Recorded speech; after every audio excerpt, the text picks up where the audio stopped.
The Peter Schiff Show. Today's podcast was recorded yesterday. If you want to listen to my podcasts commercial-free the day that I record them, go to shiftradio.com/premium. It only costs $5 a month. Today's podcast is sponsored by Indeed. Attract, interview, and hire all in one place. Don't spend countless hours looking for candidates with the right skills. Start hiring right now at Indeed.com/Peter. Offer good for a limited time. Terms and conditions apply.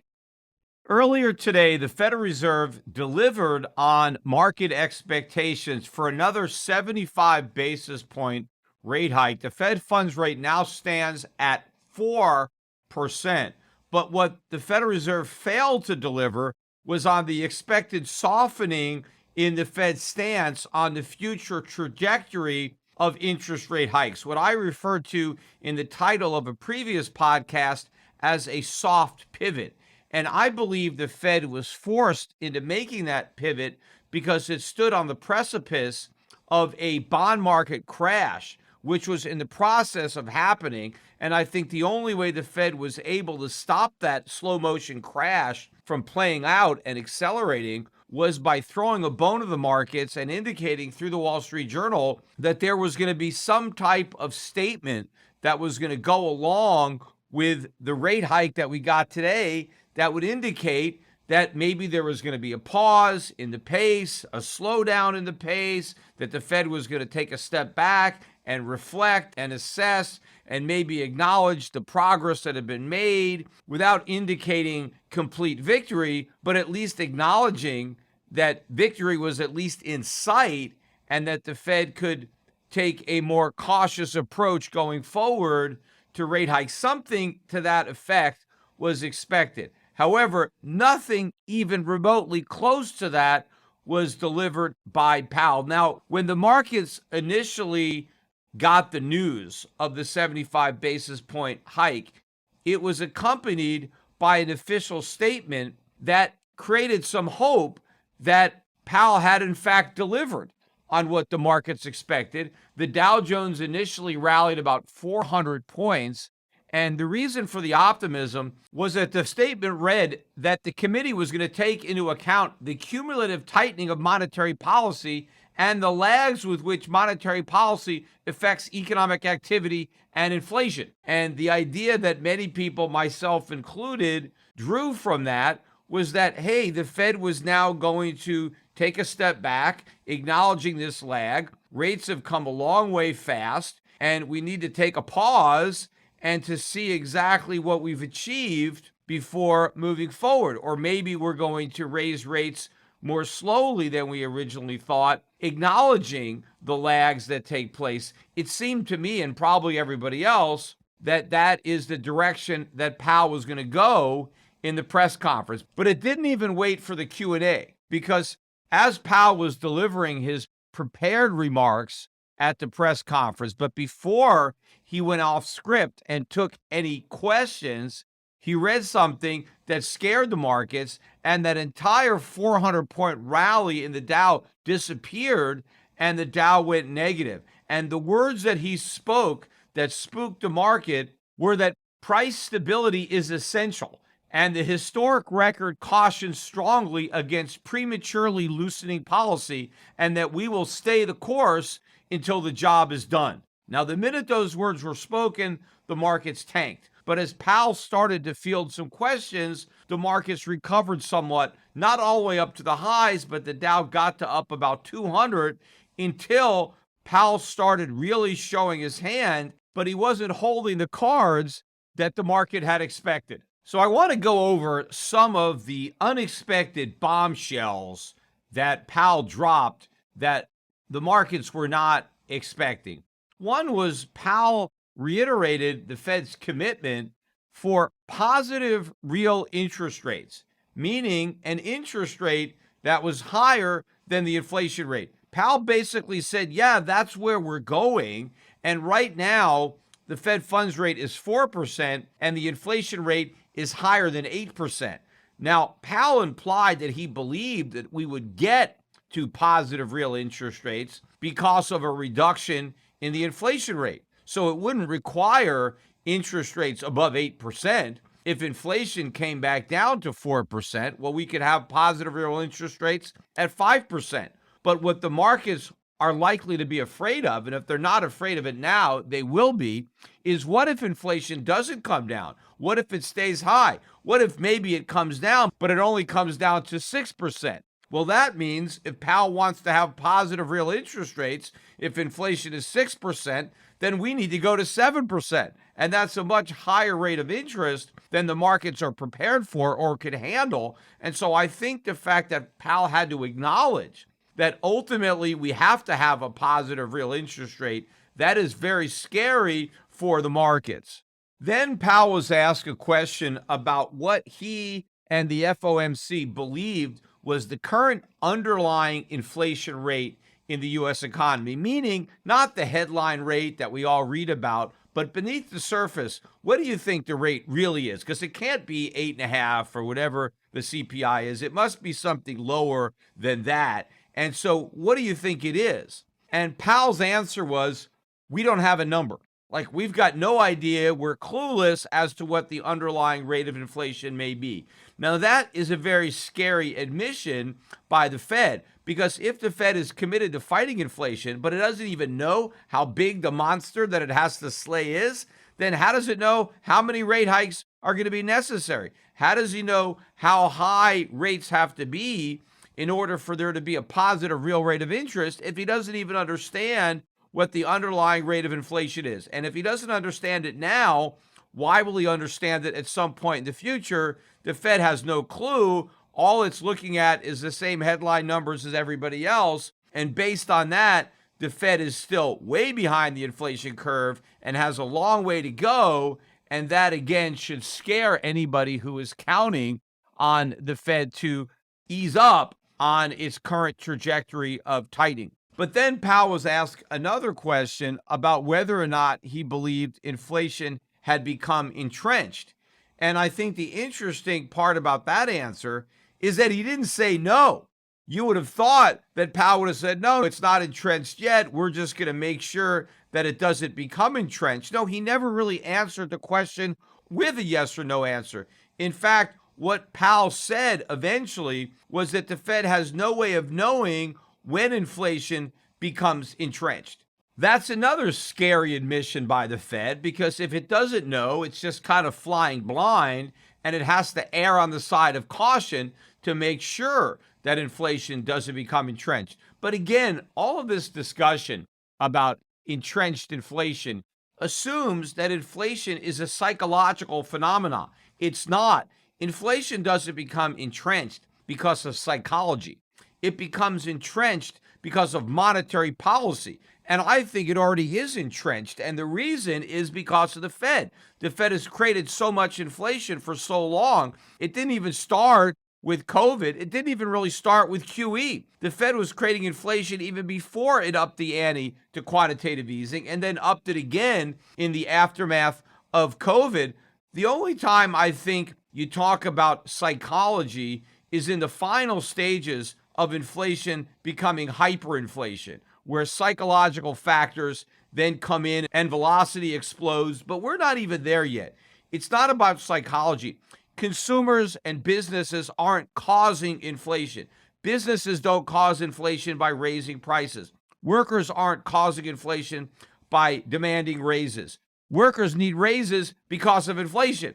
Companies are raising prices because of inflation. It's got nothing to do with psychology, and it's got everything to do with fiscal and monetary policy. Then, in response to another question, Powell was very forthright in his admission that inflation was a lot higher and had lasted a lot longer than the Fed had anticipated. So again, this is tantamount to saying we got it wrong, we made a mistake, and now we need to correct that mistake by staying tighter for longer or going higher than the markets expect. In fact, Powell reiterated something that he had said in the past, that the risk is doing too little on tightening and not doing too much. Powell further stated that he would prefer to over-tighten rather than under-tighten, because if the Fed tightened too much, according to Powell, the Fed has the tools to support economic activity if necessary.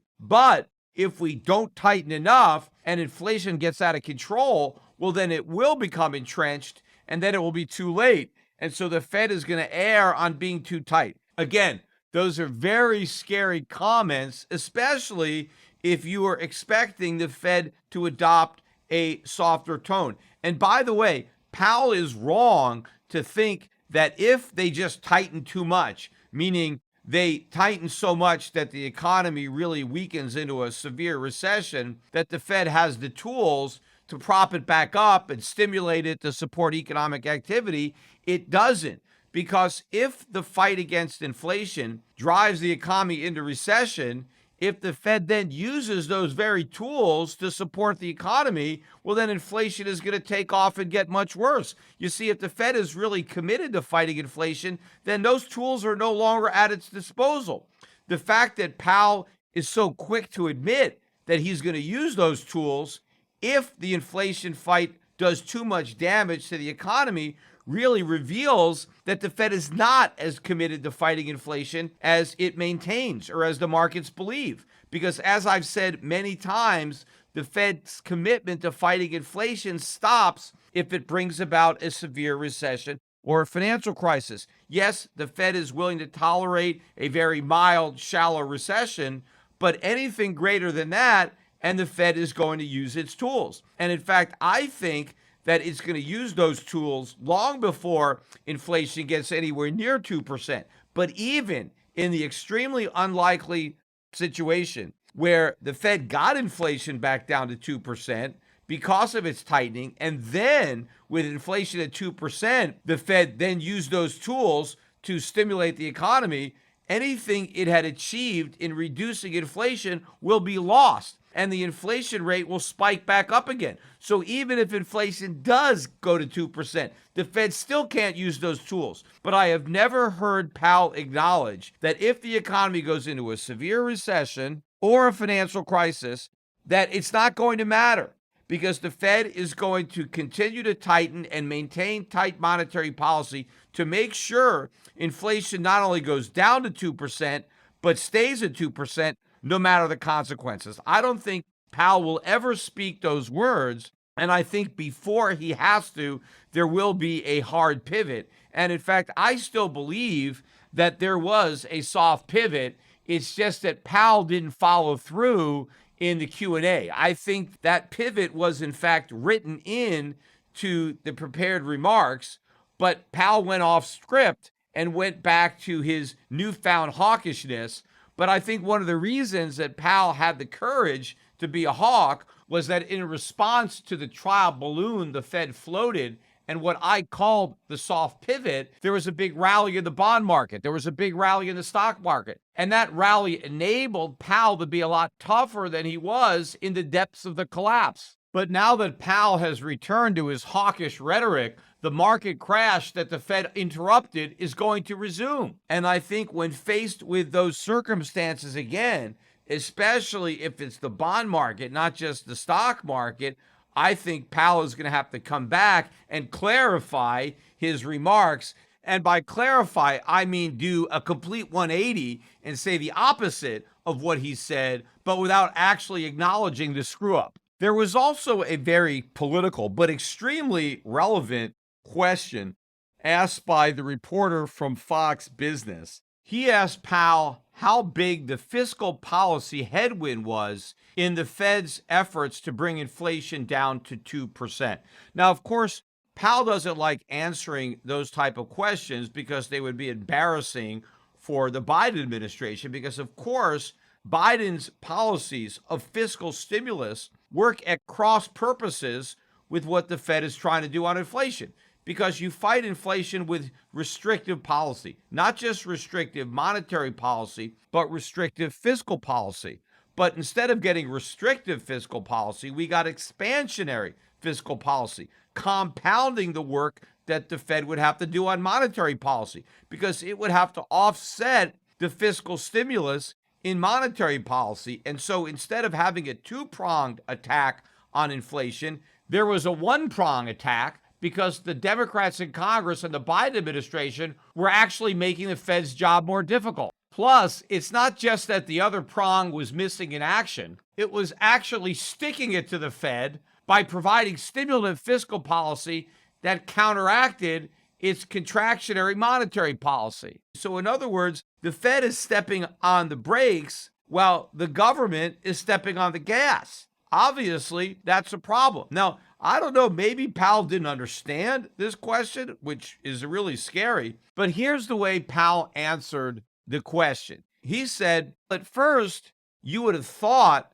that it would have been a headwind, but then it wasn't, because he said households had so much savings that they were able to keep on spending despite this headwind. That answer makes no sense, because that's a headwind on spending and the economy, not a headwind on the inflation fight.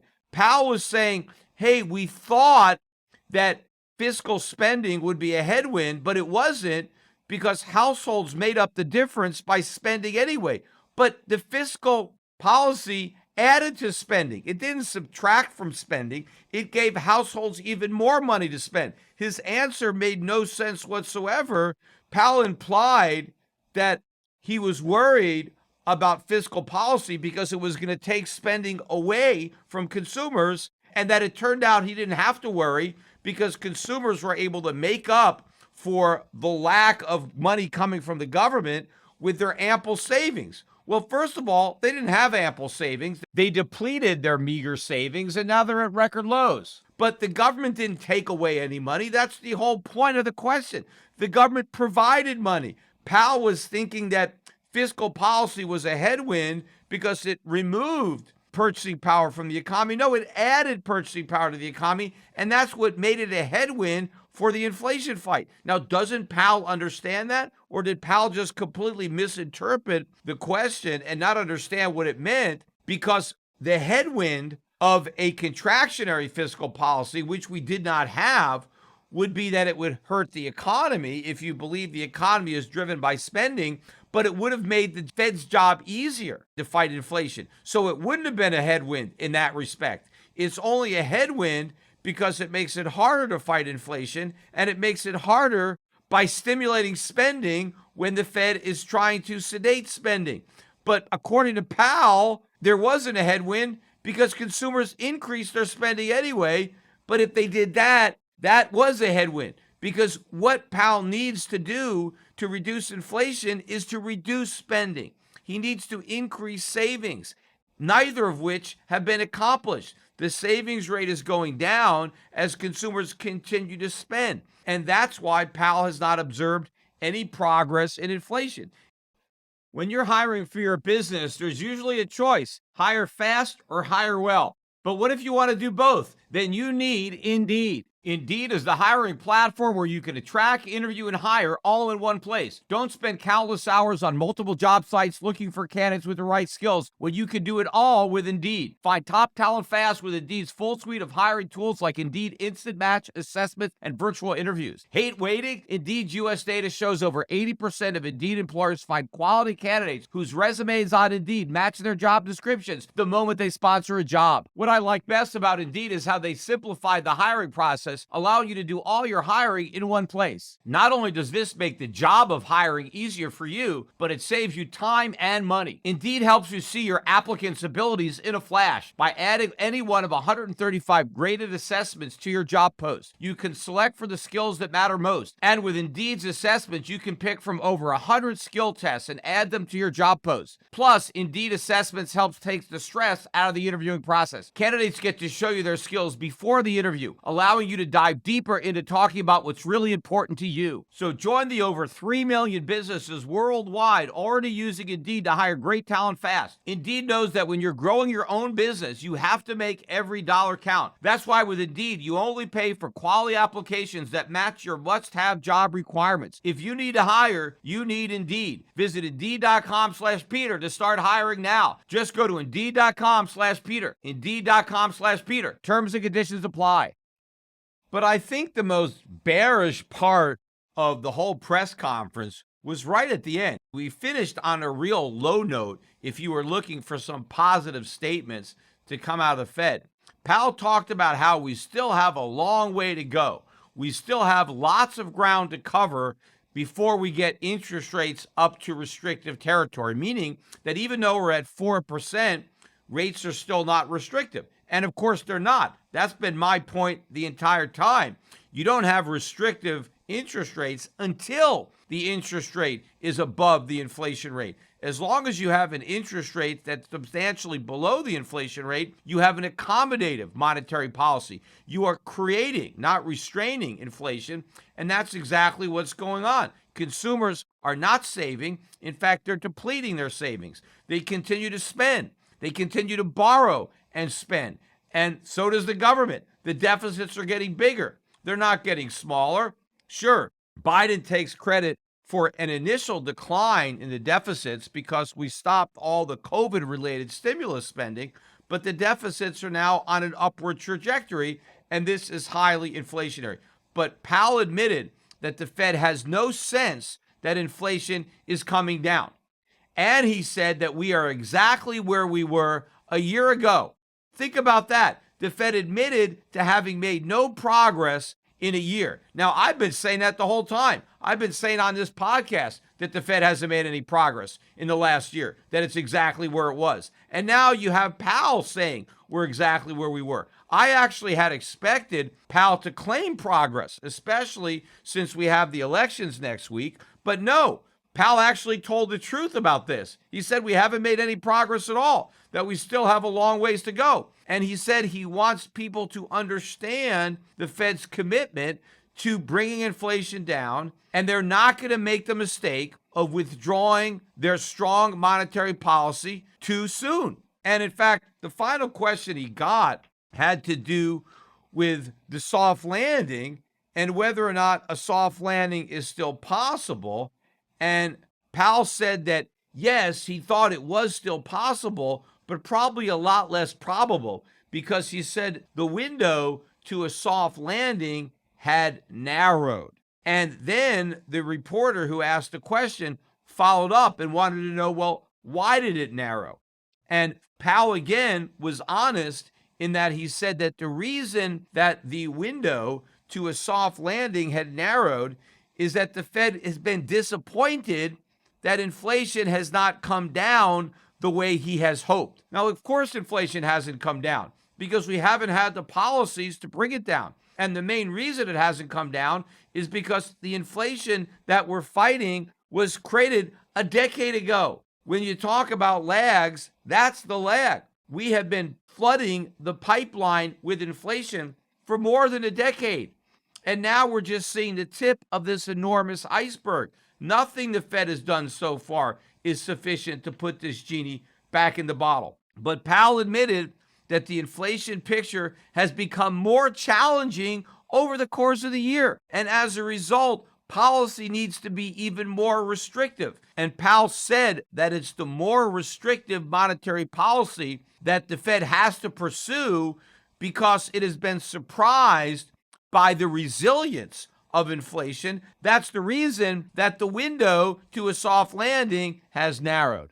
As expected, investors did not like what they heard from the Fed, and the markets tanked following the conclusion of the press conference. All the major indexes closed on the lows of the day. The Dow Jones closed down 505 points. That's about a 1.5% decline. But the Dow Jones held up better than any of the other indexes. The more broader S&P 500 dropped 2.5% on the day. Russell 2000 down 3.4%. And the biggest loser on the day was the NASDAQ, down 3.6%. But within the NASDAQ, it was really the big tech stocks that got hammered the most. In fact, 3 of the FANG stocks hit new 52-week lows. Alphabet, formerly known as Google, dropped 3.9% on the day, so just under 4%. Amazon fell just over 4%. It was down 4.25%. But the biggest loser on the day was Meta, formerly known as Facebook. That stock dropped 5% on the day. And again, all these stocks closing on their lows. The US dollar also had a sharp reversal on the day. In fact, the dollar index was down about a point on its lows prior to the Q&A and the press conference. In fact, the dollar index traded down to 110.72 and ended up closing at 112.12, about a 1.5 point rally in the dollar index. That is a huge intraday move. Gold stocks got clobbered even more than tech stocks. The GDX was down just under 6%, and the GDXJ was down about 6.5%. Now, the price of gold itself was off less than $20 on the day, so not a very big move in the price of gold, maybe a little over 1%, but an oversized move in these mining stocks. Now, gold erased close to a $20 rally, which was the initial reaction to the prepared statement, the same statement that caused the Dow Jones to initially rise by 400 points. So there was a 900-point sell-off in the Dow. So we had the same type of reversal in gold, which sparked an even bigger reversal in the mining stocks, although most of the mining stocks did not hit new 52-week lows. There were some, but the overall indexes, GDX, GDSJ, did not make new lows. And I still think there's a good chance that those indexes won't make new lows. And I still think there's a chance that gold stocks won't make new lows either. Because I think the carnage that we saw in the stock market today is going to continue, but it's also going to bleed over into the bond market. Because what we heard today from the Federal Reserve completely undoes the very basis for the huge bear market rally that we had in the stock market. So the entire rally needs to be reversed, and it's going to get led lower by these big tech stocks. And ultimately, I think that is going to cause the Fed to have to reinvoke that soft pivot. Only it's going to have to be a lot less soft than it was the last time, because I don't think the markets are going to come running if the Fed cries wolf the same way it did before. I think we're going to have to get something a lot more concrete from the Fed.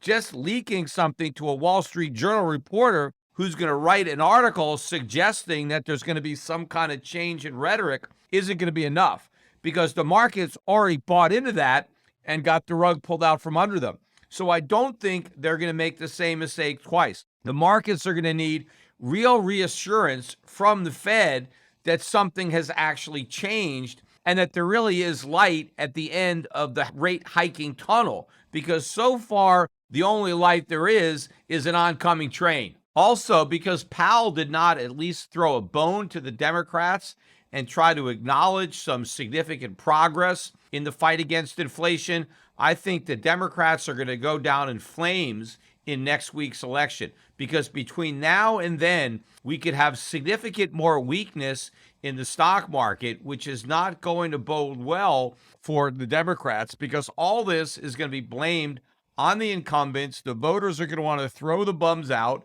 and the only bums they can throw out are the Democrats, because the Democrats control the White House and both houses of Congress. Now, there's no way to throw out Biden because he's still there for another 2 years, but they can throw out the Democratic majority in both the House and the Senate, in which case we will have divided government.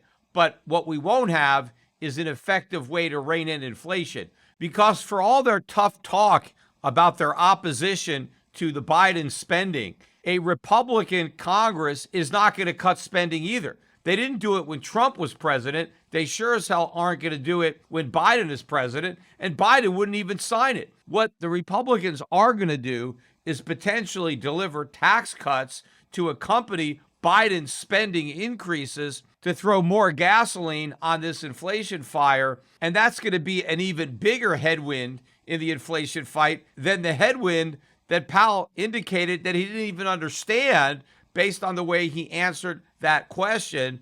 Switching gears for a minute, but still staying on the topic of inflation, the Biden administration had to delete a tweet that it put out earlier today in which it claimed credit for the big increase in Social Security benefits. The tweet read that seniors are getting the biggest increase in Social Security checks in 10 years through President Biden's leadership. Now, the media was all over that. Even the left-wing media had to point out that Biden didn't actually spearhead any legislation that led to the increase in Social Security benefits, that it was an automatic increase that was tied to inflation. So they ended up removing the tweet. I guess there was a lot of pressure. Twitter itself added some kind of qualifier to explain why the Social Security payments were going up.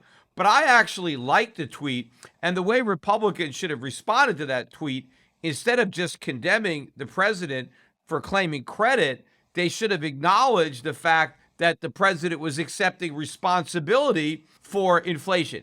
Because if Biden is going to say, hey, Social Security benefits are going up because of what I've done as president, well, they're going up because of inflation. So if you're going to claim credit for the big increase in Social Security, that means you have to also accept responsibility for the big increase in inflation. That tweet was the closest the Biden administration had ever come to accepting responsibility for all this inflation. And inflation is what this election is going to be based on. Again, it's not just the economy stupid, it's inflation stupid. And instead of throwing the Democrats a lifesaver on inflation, Powell just threw them an anchor. But it's not just rising consumer prices that are going to be bothering voters. It's going to be falling stock prices. And I believe the weakness in the stock market is going to continue beyond the election. And when we finally get the increase in unemployment, whether we see the beginning of that in the jobs data that's coming out